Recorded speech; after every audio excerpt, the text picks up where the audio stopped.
nossa última mesa. O título é Combates ao Negacionismo e Defesa da Democracia. E nós temos aqui Camila Arantes da Silva e Luiz Gabriel da Silva. Tem uma referência para aqui na primeira? Acho que a Camila já está com a apresentação do pode ser Ok. Pode ser. Camila, graduada em História, licenciatura e bacharelado pela Universidade Federal do Paraná, em 2010, com mestrado em Ensino de História pela mesma instituição, onde defendeu a dissertação O Diário de Anne Frank e o Ensino de História, uma proposta didática para trabalhar a presença de ideias supremacistas entre adolescentes. Atua como professora dos anos iniciais do ensino fundamental pela Prefeitura Municipal de Curitiba e pedagoga nos anos finais do ensino fundamental pela Secretaria do Estado de Educação do Paraná. Foi orientado pelo professor Clóvis e por mim. Então, agora a palavra está contigo. Então, eu entrei num momento muito difícil no mestrado, porque eu entrei no ano de 2020, a gente teve uma semana de aula presencial e já começou o isolamento na semana seguinte. Mas na mesma época eu fazia pedagogia na Federal, né? Dava aula e tinha uma filha estudando em casa, foi um complexo, foi bem complexo assim para trabalhar tudo isso. Eu acabei abandonando a pedagogia, né? E demorei algum tempo para terminar a minha dissertação, né? O que aconteceu? Eu comecei pensando assim, eu entrei para trabalhar com literatura, foi quando eu trabalhei na minha graduação, né? Fui colega do William, depois ele foi meu orientador junto com o Clóvis, a gente entrou junto, né, na História, e trabalhei com literatura, e a minha intenção era trabalhar com literatura ali, né? Trabalhar contos, né? Assim, com os alunos e colocar história. Aí um dia eu estava assistindo uma live sobre a questão dos quadrinhos, né? E aí entrou a questão do quadrinho da Anne Frank, do Maus. E aí eu falei, por que não trabalhar isso, né? Então comecei a fazer aquele trabalho, só que assim, um trabalho que não ia ter aplicação prática pelo fato de que nós estávamos isolados, né? E então comecei a fazer esse trabalho com a orientação do Clóvis naquele momento, e a ideia era trabalhar a Shoah especificamente, né? O Holocausto, no caso, né? A partir do Diário de Anne Frank, né? Inicialmente seria com Maus junto, a gente acabou reduzindo um pouco. E à medida que eu fui trabalhando, eu comecei a me questionar também, assim, né? Por que Anne Frank, né? Mas será que, assim, esse assunto é atual? Isso foi uma coisa que me deixou, assim, teve um momento na minha vida que eu falei, mas será que ainda é algo para que a gente tem, né? E aí eu comecei a lembrar, quando eu estava com 14 anos, assim, 30 anos atrás quase, eu li, né, o Diário de Anne Frank, e eu gostei muito na época, né? E, então, assim, eu tinha 15 anos, né, quando eu peguei 14 para 15 anos, e foi uma coisa que me impactou bastante, né? Já gostava muito de história ali naquele momento e tal, e aí eu falei, não, vou fazer isso aqui. E justamente naquele governo, né, que a gente presenciou ali e tal, e aí a gente voltou em 2022, presencial desde o começo do ano, e foi ali que eu vi que era importante esse trabalho, e ele acabou dando uma guinada, ele mudou um pouco o que eu ia trabalhar. Então, assim, no meio do processo, eu acabei mudando um pouco o viés, eu não mudei o objeto, mas eu mudei o viés, porque daí eu peguei um ano para trabalhar.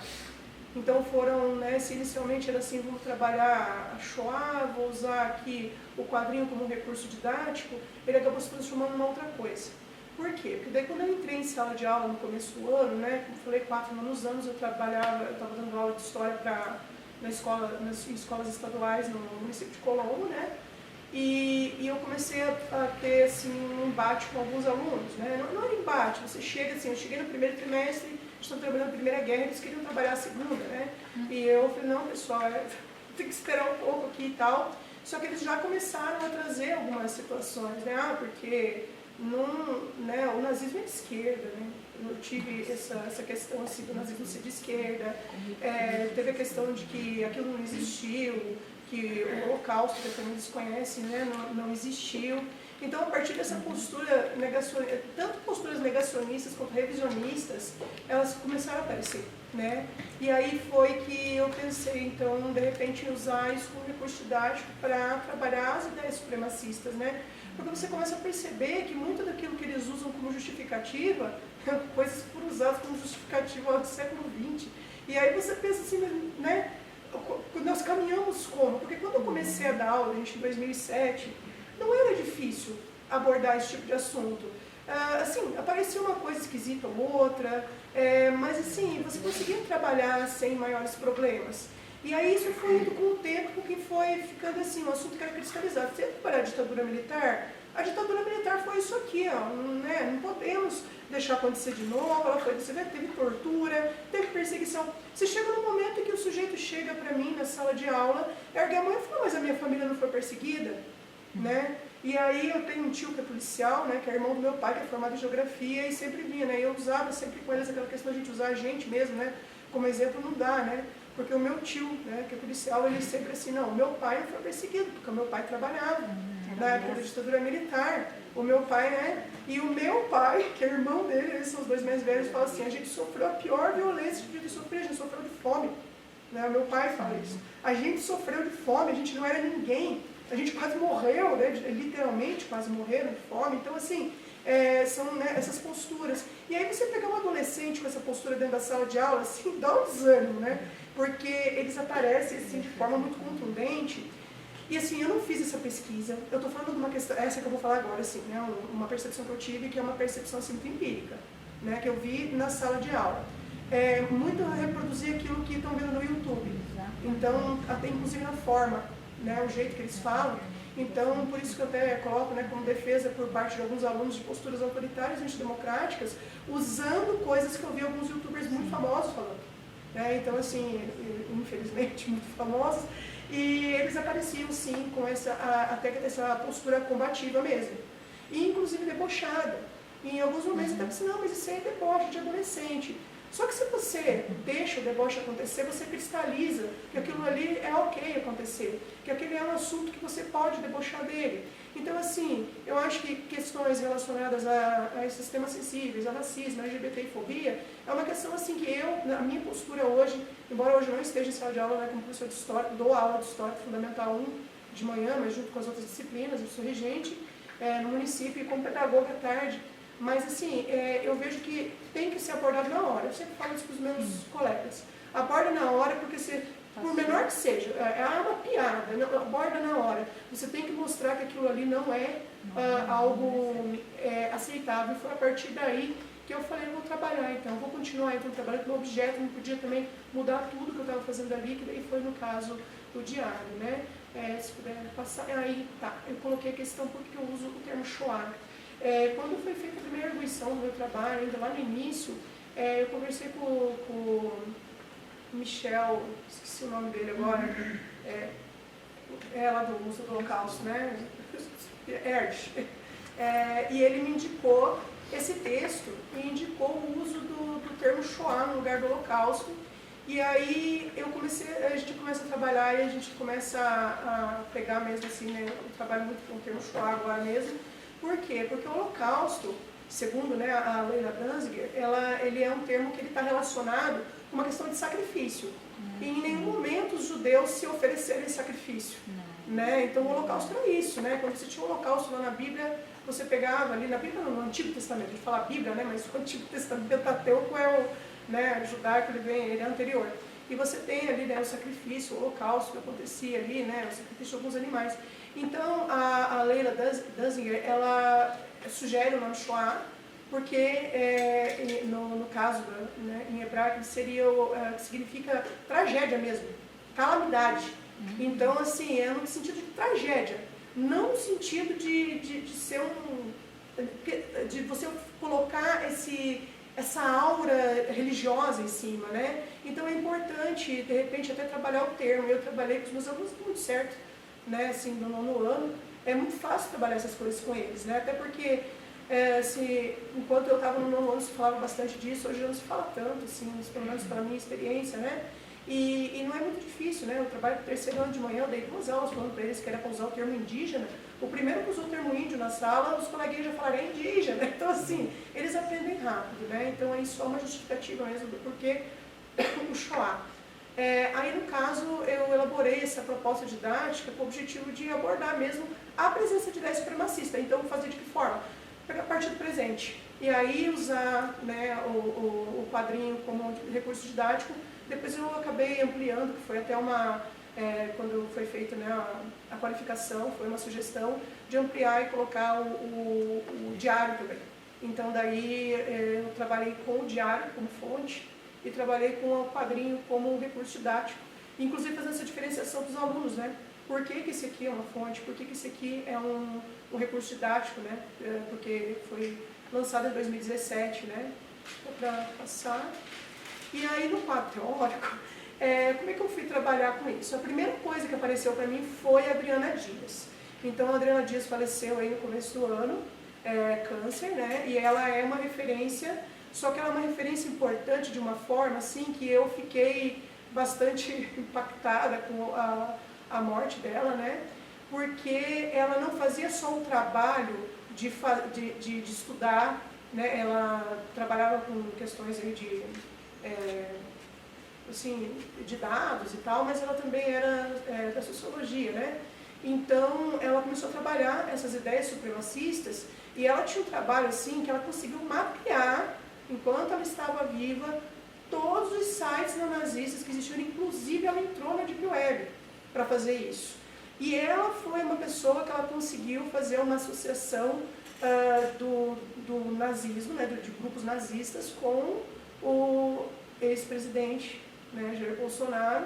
Ela encontrou por acaso, um dia que ela estava pegando um documento por acaso, e ela encontra uma carta aberta do Jair Bolsonaro num site que ela tinha derrubado. Só que ela tinha o cuidado de antes printar tudo. Então, assim, ela printava o site inteiro, ela guardava todas as informações, denunciava e derrubava os sites. E ela começou a fazer esse tipo de mapeamento. Os trabalhos dela são muito recentes, o doutorado dela é de 2020, né? É um negócio bem recente, assim. E é importante para quem tem interesse, inclusive quem é professor em sala de aula, porque ela trabalha também muitas vezes, o último são os anacronautas, não vou lembrar agora, mas eu acho interessante o termo anacronauta que ela coloca ali, né? Que ela traz também simbologias, né? E para o professor reconhecer. Porque é importante, muitas vezes você está na sala de aula, você reconhece a suástica, e você não reconhece outras formas, né? A cruz gamada, você não reconhece o HH, o 88, que são os mais comuns de serem usados. E esse ano mesmo eu peguei, né, numa mesa da pedagoga, né, andando pela sala lá, tinha uma suástica desenhada, né? Então, assim, e tem que fazer uma fala e tal, no caso, né? Tem que ir procurar a sala, quem foi e tal. Então, usei muito a Adriana Dias, é bem importante ter entrevistas com a Adriana Dias. Ela viu que assim, cresceu exponencialmente o número de células neonazistas no Brasil, assim, nos últimos anos, né? Eu usei o Cardoso, né, o Lourenço Cardoso, que foi, no caso, uma disciplina que eu fiz no mestrado, e o professor falou, né, vamos fazer um trabalho aqui e tal. Eu peguei, era um trabalho sobre questões étnico-raciais, e ele traz essa questão de branquitude crítica, e a crítica que foi algo que me impactou muito. Porque ele vai trazer essa situação, a gente sempre traz, né, que a gente estava falando de identitarismo. Mas que identidade, né? Quer dizer, o branco não é uma identidade, o branco também é uma identidade. Então, quando você está falando em identitarismo, você está se colocando, né, ou quem é branco está se colocando ali como sendo a referência, e todo o outro é identitarismo.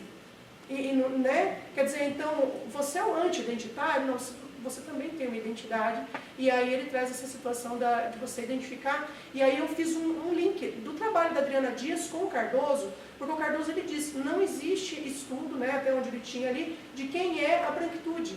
E a Adriana Dias traz, quem que é a branquitude? Quem que são essas pessoas que acabam aderindo a isso? E ela vai trazer, são homens muito jovens, brancos, né, adolescentes, muitas vezes ela traz, então, ela cobre essa situação dele.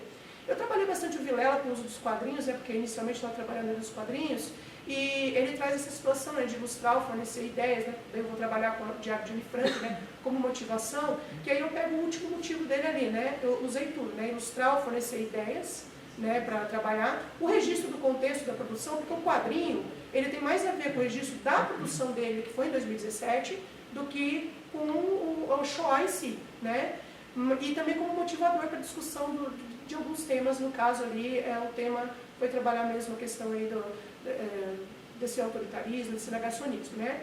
A consciência histórica do Riesen, né, que acho que de história acho que não tem muito o que falar, e a empatia histórica do Peter Lee, né, que traz essa situação, assim, vou compreender aquele momento histórico naquele momento, sem fazer assim, esse juízo de que eles eram piores do que nós, eles eram melhores do que nós, né. Acho que essa questão assim, que é bem importante trabalhar ali com o 9º ano, né, acho que dá para passar.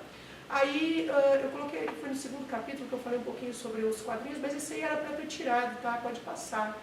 Aí a proposta didática foi isso, né? Fazer o quê? O Diário do Anne Frank, com testemunho literário de uma vítima da Shoah, adaptação em quadrinhos, eu usei o diário, né? São os dois que eu fiz ali. Trabalhei a contextualização da Shoah, então para quem tiver acesso ao trabalho, eu fiz uma contextualização ali, né? Do histórico, do porquê do termo, tudo isso aí. Fiz um pouco de discussão da Anne Frank, será que ainda é relevante? E aí eu fui fazer um levantamento na Amazon. E eu peguei justamente história, né, dos judeus e dos 5 livros mais vendidos até o momento que eu tinha feito, né, tem a data lá, 4 eram o Diário de Anne Frank. E se você pega 100, você vai pegar 25 deles são versões do Diário de Anne Frank. E entre os 5 primeiros, um deles são a adaptação em quadrinhos do Diário de Anne Frank. Então, assim, eu falei, acho que é relevante, porque se ele ainda está entre os mais vendidos na Amazon, que foi o que eu achei, assim, porque o Brasil, ele não tem ele não faz uma contagem, assim, não faz levantamento de dados de livros, né? Então, você não tem que saber exatamente o que é um best-seller no Brasil e tal, não tem um dado específico para isso. E aí eu fui procurar na Amazon, que eu achei que era o mais, assim, confiável naquele momento, que podia me trazer alguma situação, né? Trouxe a questão ali, né, da empatia histórica, como eu já falei, e aí a proposta didática é trabalhar então com os quadrinhos e com o diário para fazer os alunos refletirem. Então ele vai pegar a partir do presente e aí eu vou voltar um pouco com eles para eles conseguirem entender um pouco da raiz de algumas das ideias que eles têm hoje, né, que são ideias que estão lá, né, enraizadas em um outro contexto, né? Pode passar. Aí eu fiz assim, uma sequência didática, a primeira coisa foi uma leitura prévia da obra.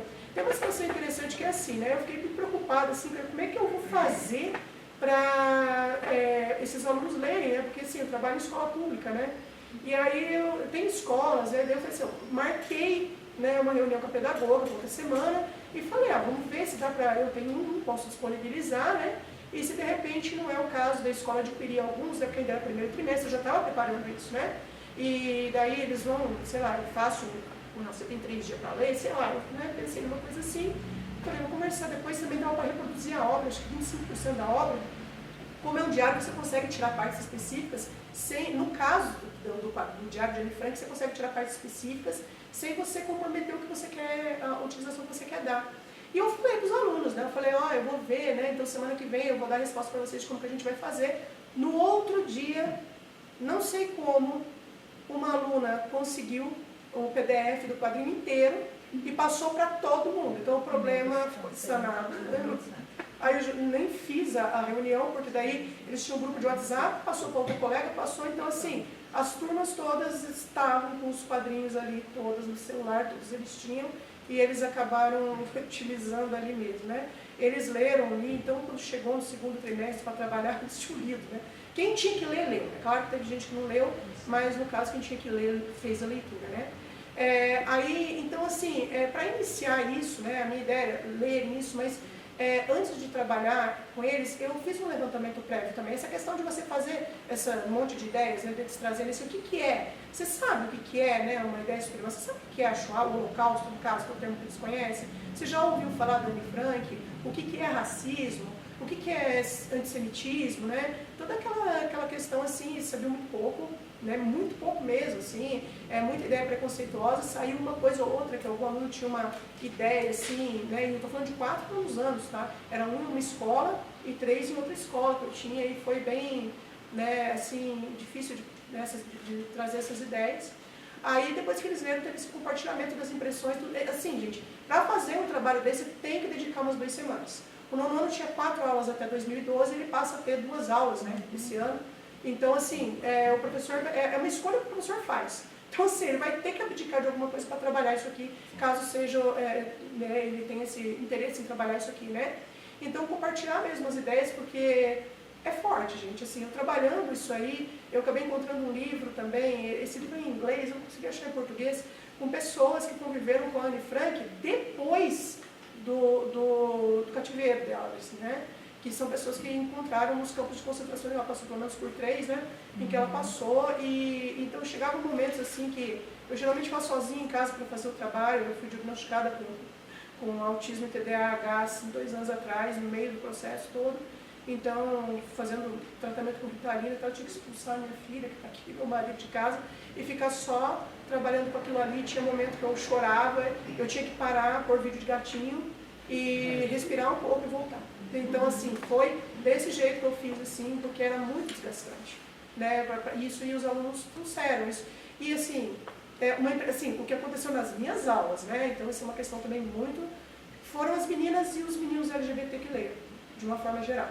Né? Alguns meninos leram também, mas, assim, a maioria foram esses. As meninas estavam com uma postura muito combativa, e eu sei que é pontual, não posso dizer isso de todas as escolas, que isso vai acontecer em todas as escolas, né? E no fim, daí eu acabei elaborando um pouquinho, né, de algumas questões ali que dá para trabalhar, acho que dá para passar ali, né? Por exemplo, eu trouxe mais a questão dos quadrinhos mesmo, né? Tem algumas coisas bem práticas que dá para trabalhar, a desumanização da população judaica, por exemplo, né? Que eles negam muito, né, a questão da, não existia, eles trazem isso, né? E aí tem esse quadrinho específico, né, que isso não existe no Diário de Anne Frank, né, da forma como está aqui, né? Dela levar o gato, você tem o veterinário ali, né? E esse veterinário só trata animais judeus? Não, mas ele, né, é tratado como animal só porque é judeu, né? Então, assim, quer dizer, trazer essa desumanização e até no meu trabalho, no produto, eu trouxe também alguns, aqueles cartazes que eles faziam, né, identificando o judeu ali com animal e tal, né? Então, que isso é uma coisa importante falar para eles, né? Isso é uma adaptação, né? Então, um pouco aí é da imaginação também, né, dos autores do quadrinho, né? A gente pode passar. Aqui é uma outra situação também que eu acho que eu coloquei mais do que isso, eu trouxe só alguns exemplos, né? Trabalhar ali sobre a questão dos direitos judeus, porque eles realmente, como falei, acreditam que muitas vezes a maioria não, tá, gente? Assim, eu vejo pela minha experiência que a maioria nem tem um pré-concebido alguma coisa sobre o assunto, mas esses que trazem essa situação de não existir e tal, então é importante trazer junto com outros documentos. Então eu trago isso aqui, mas eu trago outros documentos também para fotos da época, né, como foi inspirado em quê, a gente faz análise das cores, né, análise de como que está ali, né, até a questão ali, né, o grupo colorido ali, o pessoal todo cinza lá atrás, né, e como que foram tirando aos poucos os direitos, né, e aí a gente já traz essa questão de hoje, né, como é que está. A gente conseguiu conquistar alguns direitos aos poucos, será que está sendo retirado? Se eu trabalhei com eles também, a gente pode passar. Aqui também tem alguns fatos, né, que traz a Noite dos Cristais, por exemplo, ela é retratada aí, pode passar. E também aqui é um pedaço do diário mesmo, né? Isso aqui é um trecho do diário que eu gosto de trabalhar, porque ele é um trecho que a Anne Frank escreveu em 6 de junho, que foi o dia dele, de 44. Então ela coloca ali a esperança que ela põe de repente, de setembro, outubro, ela já ter voltado para a escola, com a chegada ali, né, das tropas da Normandia. Né? Então ela tem ali um trecho muito esperançoso. Uma coisa que eu acho importante também falar é que a Anne Frank, ela não era uma adolescente comum, digamos assim, tinha uma situação financeira, né? Porque assim, eu também quis trabalhar uma adolescente, né? Eu pensei, vou pegar uma adolescente, porque onde está o adolescente na história? Muitas vezes você tem um rei, que ele é adolescente, não é um rei, ninguém fala. Então você não tem uma situação de você trabalhar o adolescente, até criança, depois que surgiu o Arrie, né, com o livro dele ali, o pessoal fala bastante sobre a questão de quando começou a infância, mas não existe ainda um trabalho muito grande sobre quando começou a adolescência. Né? A adolescência é uma fase em si, mas muitas vezes é colocada como uma fase de transição, e ela não é uma fase em si. E ela vai ter assim, uma ideia de adolescência mesmo depois da Segunda Guerra, inclusive, né? Que começam muitas pesquisas a dizer assim, essa fase aqui existe. Então a ideia minha foi trazer também essa adolescente, então que tinha uma situação financeira que permitiu inclusive ficar em cativeiro por 2 anos. Né? Então aqui é um trecho mesmo do diário, isso é importante mostrar para eles, do diário, que isso aqui não foi uma adaptação. Né? Ele colocou o trecho e ele fala que teve alguns momentos que ele achou melhor colocar, acho que pode passar. Aqui também algumas representações, né, que eu também trabalho daí, essas representações com algumas fotos, né, da época mesmo, sobre transporte, campo de concentração, que tem, ela fala, né, que muitas vezes vem aquela situação, mas os os alemães nem sabiam o que estava acontecendo. E aí você tem uma menina de 15 anos que está colocando, ó, tem campo de concentração, a pessoa tentou fugir do campo, estão fazendo essa coisa. Quer dizer, eu já vi muita gente, né, falar, inclusive professores, os alemães não sabiam que isso estava acontecendo na Alemanha ali naquele momento, e você tem um diário trazendo isso, né, acho que dá para passar. E aqui eu trago também, a Anne Frank tinha muita esperança, né? E uma analogia, porque daí uma das questões com eles também né? Estão acontecendo genocídios ainda, além desse, né? genocídio judeu, quais outros?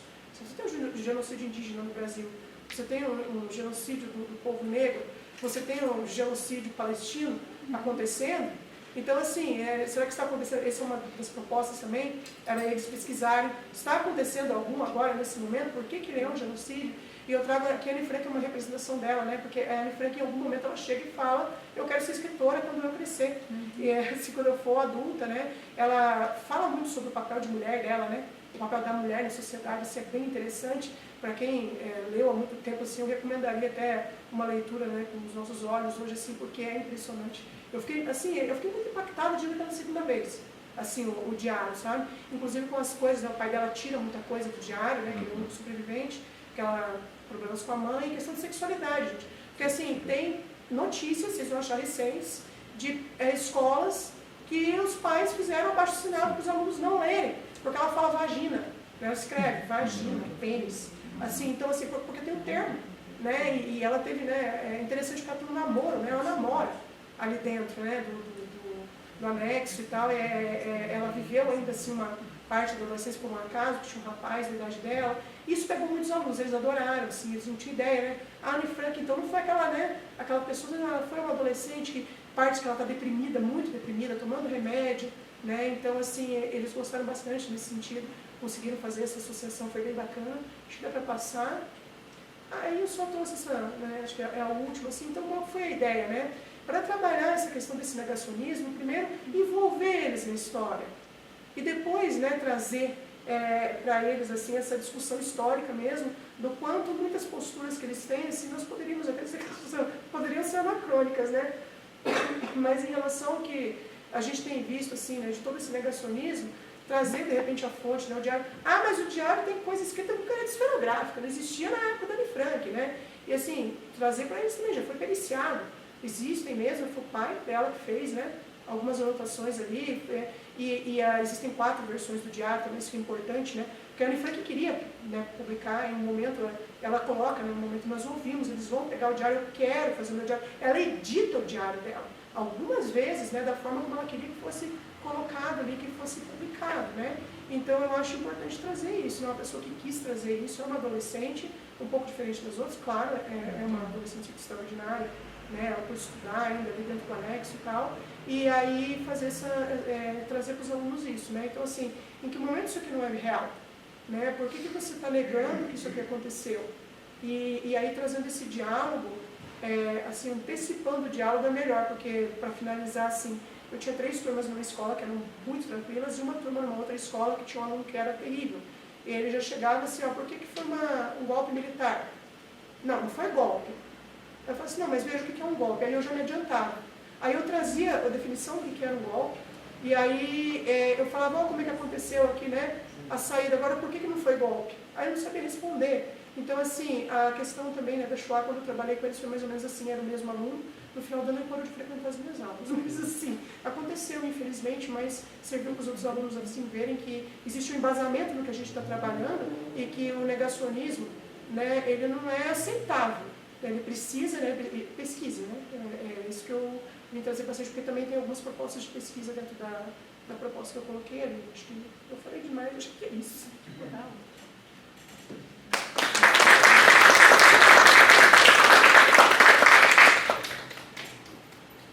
Agora nós vamos passar para o Luiz Gabriel da Silva e ele faz as perguntas no final. Graduado em História pela Pontifícia Universidade Católica do Paraná, 2011, e mestre em Ensino de História pela Universidade Federal do Paraná em 2018, onde defendeu a dissertação Repressão e Resistência na Ditadura Civil e Militar, construção de um site temático para o ensino de História Local, Curitiba. Atualmente é doutorando no programa de pós-graduação em História da UFPR e presidente da ONG Em Ação, pré-vestibular gratuito mais antigo de Curitiba. Possui experiência em História do Brasil, História do Paraná, Ditadura Civil e Militar do Brasil e atua como professor de Filosofia no Colégio Católico de Curitiba. Foi orientado pela professora Nádia. Boa tarde, pessoal. Boa tarde. Então, minha pesquisa ela foi sobre a ditadura em Curitiba. Eu sou da primeira turma do Prof. História. E a Crislene mais cedo falou, né, que ela ficou emocionada quando ela fala do Prof. Eu também fico muito emocionado porque eu o prof mudou minha vida, eu não pensava em ser pesquisador. Assim, graças ao prof, depois eu fui para o doutorado e hoje eu estou no ensino superior, estou dando aula na Uninter agora. E eu peguei o gosto pela pesquisa. E é interessante que, antes de eu falar da temática em si, né, o Prof. História ele é a união do rigor acadêmico, que vocês devem ter percebido pelo que vocês tiveram até agora, com aplicação em sala de aula. Assim, né, eu posso falar com propriedade, porque eu estou no doutorado agora, que na pós-graduação em História especificamente tem um descolamento da educação. Assim, é muito separado, muito mesmo. Assim. Arrisco até dizer que em alguns eventos, se você falar que é professor, o pessoal não te olha muito bem. Assim. Então o prof ele tem essa característica que eu acho muito interessante, de fazer o professor ele já tem toda a bagagem de experiência dele, e ele vai desenvolver uma pesquisa que é uma dissertação de mestrado, igual a dissertação do acadêmico, só que ele ainda tem mais um trabalho que é fazer isso que a gente chama de produto. Né? Quando eu entrei, eu não sabia muito bem o que eu ia pesquisar, porque a gente entra no prof sem projeto, né? O pessoal que já entrou ou quer entrar, você faz lá a prova, aqueles que passam vão começar, e quando você já está lá dentro, você faz o projeto. Ao mesmo tempo que eu comecei o prof, eu já estava fazendo uma especialização em História e Geografia do Paraná. E eu tive uma aula sobre movimentos sociais do Paraná e um professor falou sobre a ditadura aqui e levou a gente para dar uma volta e ver os locais. E ele não tinha nada escrito sobre isso, ele sabia, mas ele não tinha nada sistematizado. Esse professor hoje é aluno do prof também. Olha que interessante, né, o professor Rubens. E aí eu fiquei fascinado pelo tema e a Nádia aceitou me orientar. E tipo, todo mundo que passou pela orientação da Nádia sabe que é um privilégio, assim, não você está aqui, tá? Tanto que eu convidei ela para ser minha orientadora do doutorado. Porque a Nádia realmente, ela é uma professora que instiga a gente a ser melhor, assim. E acho que a gente, como professores aqui também, a gente não quer só trazer esse conhecimento para a sala de aula, para trazer mais conteúdo para o aluno. A gente está fazendo aqui uma mesa redonda agora para falar sobre negacionismo, né? E esses temas que nós trouxemos hoje, seja o Paraná, eu estou falando da parte da tarde, que é a parte que eu vi, né? Do Paraná Quilombola, do Zavá Guarani, da Shoah, ou da ditadura em Curitiba, são temas espinhosos, assim. Esse tema da ditadura em Curitiba, eu até coloquei um texto, algumas semanas atrás, na tese que está sendo escrita agora, tem um historiador chamado Chris Lawrence, ele usa uma analogia bem interessante. Ele usa uma notícia da BBC que saiu, acho que em 2003, se eu não me engano. Que tinha um vulcão, uma mina de carvão na China que ela estava pegando fogo, se eu não me engano, desde 1875. E esse fogo ficou até 2003. Imaginem vocês a quantidade de tempo que isso ficou pegando fogo. E aí fizeram um esforço hercúleo, apagaram esse fogo e tal. E depois, os cientistas contabilizaram a quantidade de CO2 que isso foi jogado durante esse tempo, o prejuízo material que houve. E, para fechar, aquela região não poderia ser explorada no mínimo 50 anos, porque ia ficar muito aquecida por no mínimo 50 anos. O Chris Lawrence usa isso para falar desses eventos do século XX, que ele vai chamar de passados quentes. E é bem interessante essa ideia de passados quentes, porque as pessoas estão vivas ainda, né? Quando a gente fala, por exemplo, de Holocausto, o pessoal já está mais velhinho, já tem uma certa idade, né? Até quando a gente ia visitar o Museu do Expedicionário, ainda tinha, às quartas-feiras, os pracinhas se reuniam lá. Agora, o mais novo está com 90 e poucos anos. Então, assim, mas quando a gente fala de ditadura, todo mundo conhece alguém que vai dizer exatamente isso que a Camila falou mais cedo, né? Eu passei pela ditadura e não fui torturado. Igual o Bolsonaro dizer, e daí, eu não escravizei ninguém. Né? Uns raciocínios preguiçosos, assim. E o livro, que a dissertação foi transformada depois de livro, é uma provocação que eu coloco, ditadura em Curitiba, é uma interrogação. Porque toda vez que eu vou falar desse tema, a primeira pergunta que as pessoas fazem, ditadura em Curitiba? Aqui não teve. A professora Joseli sempre fala, quando ela vem pesquisar sobre escravidão aqui, o pessoal fala, mas aqui não teve escravidão. Aqui não teve nada, aqui só teve o Rafael Greca, né? Só tem a Curitiba do Greca, Curitiba dos heróis, do europeu, do não sei o quê. Agora, nas aulas do pessoal que é professor de Estado, aquelas aulas terríveis de Paraná, né? Acabam com a história do Paraná. Então, eu comecei a me debruçar sobre isso. Eu sabia que tinha muita coisa, mas estava diluído em dissertação, em tese, e como todo mundo que me precedeu aqui falou, para quem está em sala de aula, você não vai pegar uma tese de 300 páginas e ler em 2 dias. É impossível.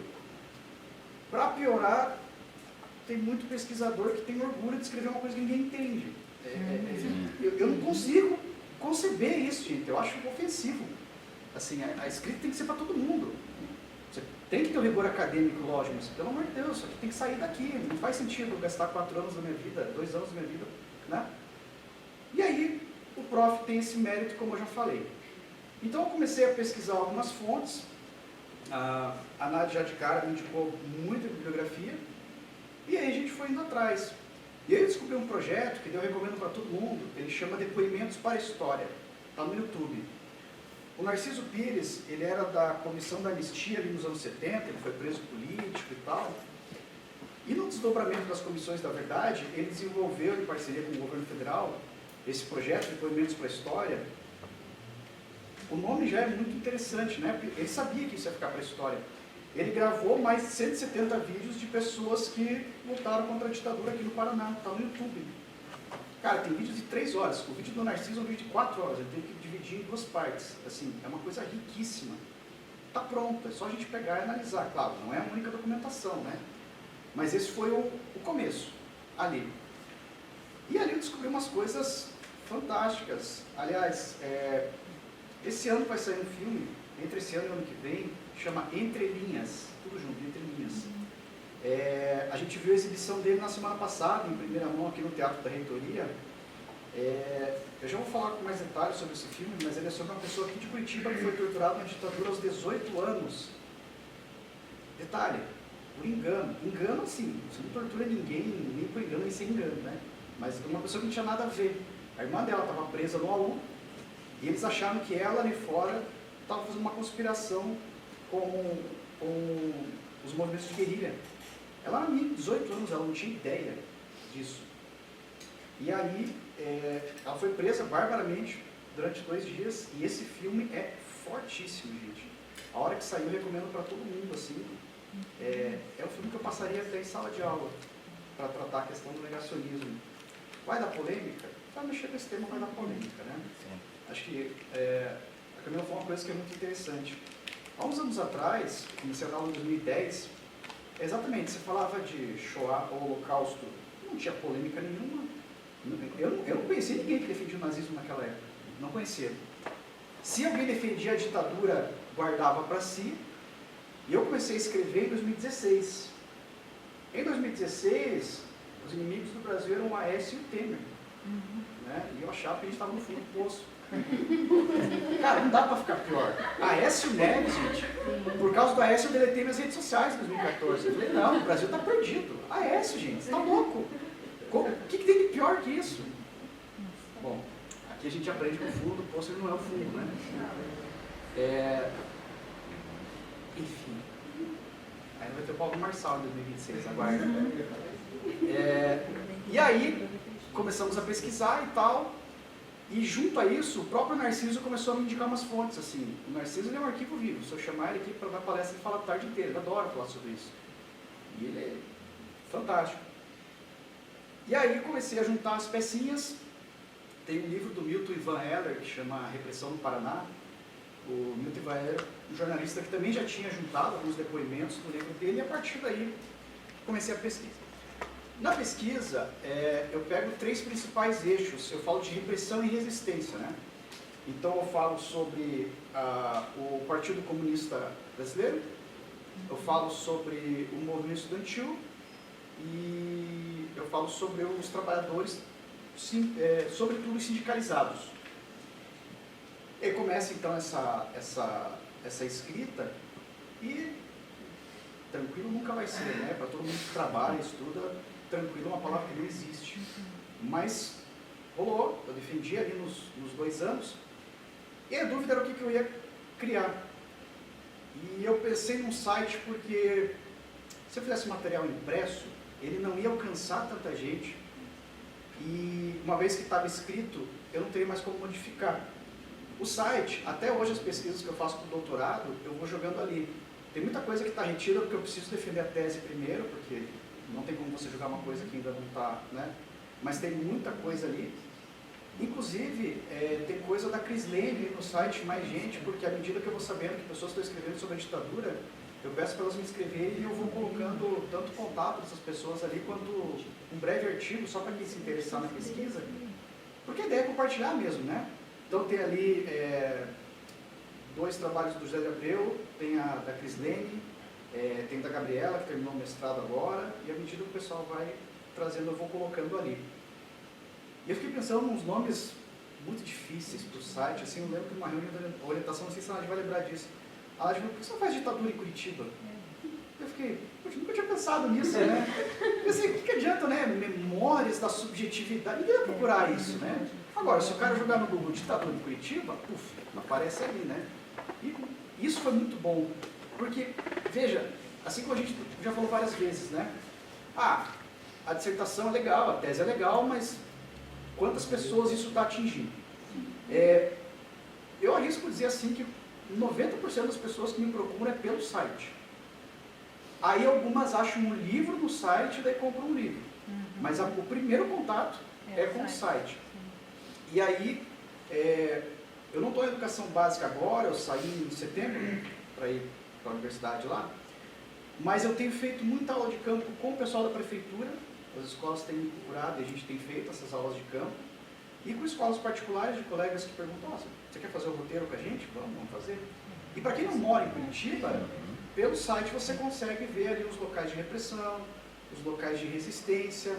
Essa parte que ele está navegando ali são as pastas da DOPS, que eu peguei no arquivo público. Eu tenho muito mais pastas agora, muitas, porque o doutorado você tem, para o pessoal que fez o mestrado, está pensando se vai fazer loucura de fazer o doutorado, o doutorado ele é mais denso, mas você tem 4 anos. Você respira mais, o mestrado você não vê passar. É muito rápido, 2 anos passa muito rápido. E aí a vantagem do doutorado é que você já sabe como pesquisar. A única coisa é que às vezes você fala assim, não, já escrevo super bem, meu orientador não vai escrever nada, né? Mas a Nádia tem um olho muito clínico, assim, sempre puxa de novo para a realidade, né? Calma lá que tem coisa para a gente fazer aqui. E aí tem documentos digitalizados, eu tenho... Deixa eu contar para vocês que eu descobri um documento semana passada. Agora na tese, e eu continuo investigando sobre a ditadura em Curitiba, mas eu investigo sobre a Universidade Federal do Paraná na ditadura. E eu não uso mais a expressão movimento estudantil, e essa é mais uma dica da Nádia. Hoje eu estou falando bem de você, Nádia, depois você me faz um pix. Mas ele tá certo. A Nádia falou, você já pode pensar que isso aqui não é só movimento estudantil? Porque eu estou mostrando na tese, eu não estou falando em repressão e resistência. Eu estou usando 3 categorias do professor Rodrigo Pato Samota, que aliás participou da qualificação e acho que vai participar da banca, que ele fala em adesão, acomodação e resistência. Porque teve gente que aderiu à ditadura, teve gente que resistiu à ditadura, mas teve gente que passou por um processo de acomodação, e essa é uma categoria difícil de você tangenciar. Porque eu vou dar um exemplo, tá? Agora, eu estou no 4º capítulo agora da tese, eu estou falando sobre o projeto Rondon, da ditadura, que o Lula ressuscitou, né? Inclusive fazendo um discurso bem parecido. O projeto Rondon, ele não é necessário, o aluno que iria para o projeto Rondon, ele não necessariamente vai aderir à ditadura. É uma adesão ao projeto. Então isso, na verdade, é uma tentativa do regime de acomodar no mesmo barco aquele estudante que poderia ser aquilo que eles chamam de subversivo, mas ele vai levar esse cara lá para o Maranhão, ele vai levar esse cara para outros lugares do Brasil, porque eles tinham muito o negócio da aplicabilidade, né? Como é que o ensino vai ser aplicado. E aí esse cara vai lá fazer serviço voluntário, vai servir como horas para ele, e é um jeito de você tirar daqui do olho do furacão esses movimentos. E aí eu estava falando que tem vários movimentos estudantis. Eu achei vários movimentos de apoio à ditadura, e não o mesmo movimento. Por exemplo, tinha a tradição família e propriedade, todo mundo já ouviu falar aqui. Mas tinha um, e esse vai estar na tese, ele chamava Movimento Autêntico Universitário, e a sigla é MAU. E o cara faz um manifesto reacionário, e no final ele escreve, só o mal vencerá. Olha como os caras eram, gente.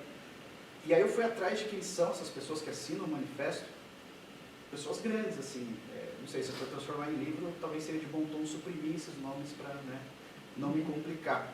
Mas aí a gente vai desdobrando essas categorias, e voltando aqui para o prof agora, Aí o site está em constante mudança, então, e à medida que as pessoas vão descobrindo, elas vão, quem mora aqui em Curitiba, pergunta se a gente faz aula de campo, a gente faz, e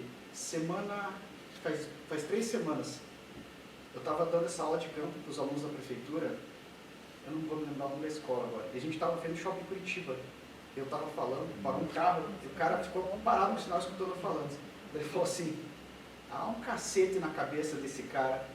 Aí eu já estava meio pistola da vida assim, e eu, em vez de ficar quieto, eu fui para cima do cara. Se o cara desse estar armado, eu não estava aqui, eu sou meio... Mas o cara não, o cara acelerou o carro e saiu, vazado, né? Mas já aconteceu várias vezes, de eu estar dando aula de campo assim e passar alguém gritar Bolsonaro, passar alguém... Isso é normal. Uma vez na UTFPR eu estava fazendo uma fala, no final o pessoal aplaudiu, alguém gritou Bolsonaro. Então assim, normal, né, gente? Normal, quem nunca, né? E aí, quando eu termino em 2018 o trabalho, bom, eleição de 2018, eu fui chamado na sala da diretora, com o pessoal grande lá da escola. Eu nunca fui torturado, mas eu me senti na sala da DOPS, assim, sabe? Foi uma situação, eu tive que assinar a ata, bem desagradável, assim. Enfim, e aí já me custou algumas dores de cabeça. Essa semana, ali no Inter, foi semana passada, terça-feira da semana passada, eu fui dar uma aula sobre 60 anos da ditadura e lá nós damos aula online para o Brasil inteiro, né? Tem até pessoas de outros países acompanhando a aula. E uma aluna no chat ficava falando... Tá, mas por que hoje em dia a gente não vive numa ditadura? E o STF? Você já conhece, todo mundo já sabe de cor, né? Sempre escrevendo em caps lock e em português errado, né? Enfim, e a corrupção, aquilo que a gente já conhece, né? E aí ali a gente tem respaldo para, enfim, contornar tipo de situação e pontuar, né, que uma coisa, eu já acho um absurdo no colégio um aluno adolescente falar esse tipo de coisa, mas ele ainda é uma pessoa que não tem a formação. Agora, uma pessoa que está terminando uma faculdade de História, me falar uma coisa dessa, aí realmente aí é complicado. E aí ali você pode comprar essa briga, porque você não pode ser da graduação desse jeito, né? A gente fala muito assim, opinião você tem, você pode ser liberal, você pode ser conservador, você pode ser... Entra no campo do opinionismo. Mas quando a gente está falando de trazer fonte, trazer análise, trazer outros tipos de elementos, aí não tem como, né? Aí é complicado. E aí, desde o ano passado, eu tenho feito alguns trabalhos com a professora Tânia, do Departamento de Artes aqui da Federal, e o esposo dela é do audiovisual, e eles perguntaram se eu queria ir nos lugares para a gente filmar. Bom, com certeza, né? Porque era o projeto dela. Eu perguntei, se você deixar usar no site, topo na hora. E nós fizemos. O único lugar que eu não filmei foi o Politécnico, que não deu tempo, foi fora de mão no dia. Mas se vocês entrarem no site, todos os locais de repressão e de resistência, eu estou ali na frente, foi filmado, então dá para usar também os vídeos em sala de aula. O site já me gerou assim umas situações até engraçadas. No começo desse ano, alguém me mandou, porque tem meu contato ali no site, né? Tem o linkzinho do WhatsApp ali. Alguém me mandou assim, alô, aqui é da Delegacia de Ordem Social, meu vizinho está com som alto. É umas coisas assim, o pessoal acho que não entende direito o que é, né? Aí outro dia alguém me mandou, socorro, estou vivendo uma ditadura em Curitiba, estou sendo perseguida pelo judiciário. Sei lá, né? Parece de tudo, assim. Mas, quando as pessoas se interessam pelo tema, e aí é legal, quando eu entrei no doutorado, algumas pessoas aqui da Federal da Graduação e do mestrado, a partir do site, daí universitário, quem está com tempo, vai lá e lê a dissertação. Aí, dali eles também passaram a escrever, então já tem gente escrevendo sobre a participação das mulheres, tem gente escrevendo sobre a questão LGBT na ditadura, tem gente escrevendo sobre... São vários desdobramentos. Então, para quem tem interesse aqui de pesquisar, as possibilidades são... Tem até sobre futebol na ditadura. A DOPS monitorou times de futebol. Os movimentos estudantis, só que é muito amplo. Estou tendo que fazer alguns recortes porque você se empolga. E aí, só para contar algumas coisas, antes de fechar minha fala, que daí já emenda com o doutorado, quando veio aqui na universidade a ditadura, a universidade apoiou em massa a ditadura. tanto que o primeiro ministro da Educação era o reitor da Universidade Federal do Paraná, o Flávio Suplicy Lacerda. E havia aqui 3 professores que eles eram de fato filiados à esquerda, o professor José Rodrigues Vieira Neto, o professor Amilcar Gigante e o professor Regis Brockman. O Amilcar e o Regis eram de medicina e o Vieira Neto era do direito. O Vieira Neto tinha sido presidente da OAB do Paraná, ele era um cara brilhante. Para vocês terem uma ideia, quando ele fez o concurso para entrar na Federal, o pessoal da igreja estava dentro da universidade, que tinha professores vinculados à igreja. Eles fizeram uma banca combinada para ele não passar. A banca era para ele não passar. Só que ele foi tão brilhante na aula que os caras falaram, não tem como. Não tem como não passar esse cara. Eu não gosto dele, mas eu não tenho como não passar ele, não tenho o que alegar. Passaram o Vieira Neto. E todo ano, quando tinha formatura, ele era escolhido como paraninfo. O pessoal gostava muito dele. Quando veio a ditadura, ele é perseguido e ele perde os seus direitos políticos, ele perde a carreira dele e ele morre sem ver a virada da democracia. E quando, em 2014, houve a descomemoração dos 60 anos do golpe, eu não sei se vocês acompanharam, porque em 68 ia ser implementado o ensino pago nas universidades públicas, a federal ia ser a primeira, os estudantes daqui que resistiram conseguiram que não fosse implementado o ensino pago. Em 2014, naquela época, eles tiraram o busto do Suplicy Lacerda e arrastaram. Estouraram uma bomba na boca para abrir, encheram de capim e fezes a boca do reitor, bem pedagógico, né? Em 2014 fizeram de novo, arrancaram, arrastaram, o busto ficou sumido por um tempo, hoje ele está aí, passou inclusive por uma harmonização facial e tal. E aí, esse ano eu fiquei de olho, eu vim até aqui no dia assim, falei, opa, hoje vai ter alguma coisa de novo, eu vou, né, colocar na tese. Não teve nada. Tudo mais fácil. Todo mundo ficou estudando. Mais fácil ter a camisa da CBF defendendo aqui a ditadura, né? E aí, quando teve, eu vou emendar com o Vieira Neto, tá? Quando teve aí em 2014 essa descomemoração, para resolver a situação, a UFPR topou em fazer um museu do percurso, né, da ditadura. Para contar a história, para contar as contradições da universidade, que sim, teve muita gente que apoiou, mas teve gente que resistiu, etc. e tal. E dentre essas ações, eles fizeram um busto do professor Vieira Neto e colocaram ali no prédio histórico, e está ali o busto, está ali a placa. E semana retrasada, o dia que teve a exibição desse filme que eu falei para vocês, Entre Linhas, foi bem emocionante, porque teve uma cerimônia de desagravo em homenagem ao professor Vieira Neto. Um pedido formal de desculpas da universidade, o nosso reitor estava lá, e eu fui conversar com ele e tal, e ele me contou que no cofre da reitoria, eu não contei isso para nada ainda, no cofre da reitoria tem documentos do processo do Vieira Neto. E eu preciso ir lá pegar o quanto antes, eles só não me deixaram entrar ainda, mas... Aproveita. Porque já está trocando a gestão, tá né? acabando a gestão. Não que o outro vá por mim. Mas, né? Já que seja uma melhor Então, E aí, assim, gente, são tantas histórias interessantes, e eu convido vocês, depois que eu defender a tese, eu já estou fazendo ela meio parecida com o formato do livro, provavelmente vou transformar em livro, mas a tese vai estar no site depois também, que eu me aprofundo mais sobre essa questão dos estudantes e tal, mas nada disso seria possível, eu não estaria hoje no ensino superior e tal, se não fosse o Prof. História. Eu nunca achei que eu poderia fazer um mestrado, porque eu não sabia nem como é que fazia um projeto de mestrado, eu não tinha ideia, assim. E entrando aqui, eu tive a sorte de, no mestrado, ter contato com professores muito generosos, assim, professores que são parceiros mesmo. Porque eu sei que em toda a universidade tem professores que te desmotivam pela arrogância acadêmica e tal, mas eu tive a sorte dos professores que eu tive contato serem professores muito bons, assim, muito humanos. E levando isso para o ensino básico, veja, eu não estou na educação básica agora, mas eu continuo fazendo, então, com escolas, com professores, esse tipo de trabalho. E eu vejo que o Prof. História é uma vantagem com relação ao mestrado acadêmico, porque a tua dissertação ela vai virar uma coisa mais palatável para as pessoas que não vão ler 200 páginas. Né? Então, é aquilo, você vê o primeiro contato com o trabalho, se você tem interesse em aprofundar, você vai lá e você vai achar mais. Então, de maneira bem singela, seria mais ou menos isso.